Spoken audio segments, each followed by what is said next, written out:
안녕하세요, 웨일즈 트레이딩입니다. 영상을 시청하시기 전에 구독과 좋아요 부탁드리고, 해외 증권사를 사용하시면 나스닥 한 계약 기준 140만원, 최소 증거금 0.01 계약 기준 14,000원부터 해외 선물 거래가 가능합니다. 자세한 내용은 댓글에 고객센터 혹은 더보기란의 셀프 계좌 개설 영상을 참조해 주시기 바랍니다. 자, 오늘은 많은 분들이 헷갈려 하시는 SMA와 EMA, WMA 이 세 가지 이동평균선의 차이와 각각 어떤 상황에서 활용을 하면 가장 효과적인지 깔끔하게 정리해 드리도록 하겠습니다. 단순하게 이건 느리다, 이건 빠르다 이게 아니라 실전 매매에서 어떻게 타점을 잡고 어떤 시장에서 어떤 선이 더 강력한지 그 부분까지 모두 연결을 해서 설명을 드릴 테니까 오늘 영상 끝까지 시청 부탁드립니다. 먼저 이동평균선은 크게 세 가지가 있습니다. SMA, WMA, EMA. 이렇게 이름만 놓고 봤을 때는 뭐가 뭔지 헷갈리지만 사실 구조는 단순합니다.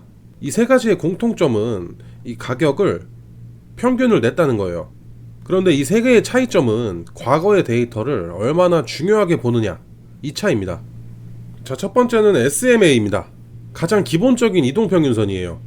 예를 들어서 20일 SMA라는 거는 최근 20가의 종가를 똑같은 비중으로 똑같이 평균을 내서 만든 선입니다. 그렇기 때문에 가장 단순하고 안정적인 대신에 단점이 하나 있어요. 바로 반응이 느리다는 겁니다. 가격이 이렇게 갑자기 상승을 했을 때나 갑자기 하락을 했을 때 이 SMA는 잘 따라붙지를 못합니다. 그래서 SMA는 추세 확인이나 전체적인 방향성을 보는 데 강력하고, 단타보다는 스윙이나 포지션 트레이딩에서 훨씬 효과적이에요. 실제로 많은 기관 투자자들이 장기 추세선을 볼 때 이 SMA를 가장 많이 활용을 합니다. 대표적으로 200일 이동평균선, 이게 장기 추세를 볼 때 대표적인 추세선으로 불리는 이유도 여기에 있습니다. 자, 두 번째는 EMA, 지수 이동평균선입니다. EMA는 SMA와는 다르게 최근 가격에 더 높은 비중을 두는 이동평균선이에요. 그래서 SMA보다 훨씬 반응이 빠릅니다. 예를 들어서 가격이 급등을 하거나 급락을 하면 이 EMA는 거의 즉각적으로 방향을 바꿉니다. 이러한 특징 때문에 EMA는 단타나 스캘핑에서 가장 많이 사용되는 평균선이에요. 그 중에서도 5일선, 9일선, 20일선의 조합은 트레이더들이 가장 많이 조합해서 사용하라는 그런 매매법입니다.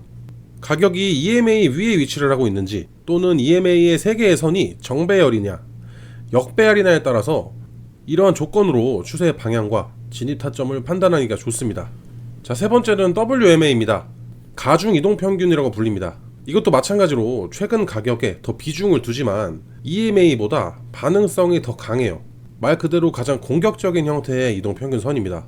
WMA의 장점으로는 반응 속도가 있어요.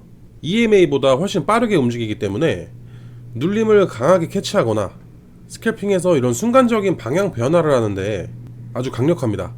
주로 9일선과 31선 조합을 많이 쓰는데, 특히 가격이 WMA를 강하게 돌파하거나 또는 WMA가 급하게 꺾였을 때 추세 변화의 초기 신호를 포착하기가 좋아요.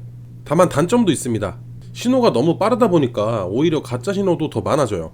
그렇기 때문에 이 WMA는 초보자들이 사용하시기보다는 경험이 많은 트레이더들한테 특화된 선이라고 보시면 됩니다.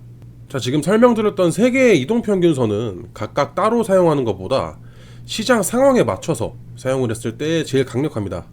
우선 상승 추세에서는 EMA를 사용하시는 게 가장 정답에 가까워요.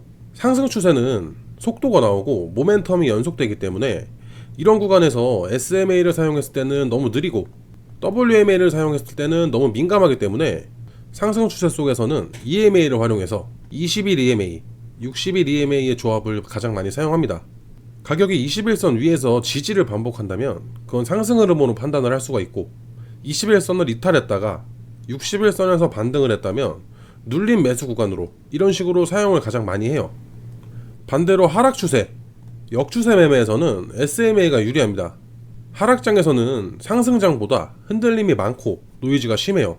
속도도 불규칙적이기 때문에 EMA나 WMA는 지나치게 요동만 치면서 오히려 혼란을 줍니다. 그래서 하락장에서 역추세 매매를 할 때는 SMA, 60일선이나 100일선, 200일선 같은 완만한 선이 안정적으로 작동합니다. 가격이 선에 닿고 거기서 반등을 하는지 또는 돌파를 하는지를 통해서 추세 전환의 여부를 명확하게 판단을 할 수가 있어요. 마지막으로 스캘핑이나 초단타 매매에서는 가중 이동평균선이 가장 빠르고 강력합니다. 단타에서 중요한 건 순간적인 방향 전환입니다. EMA도 반응이 빠르지만 WMA는 그보다 더 빠르게 반응을 합니다.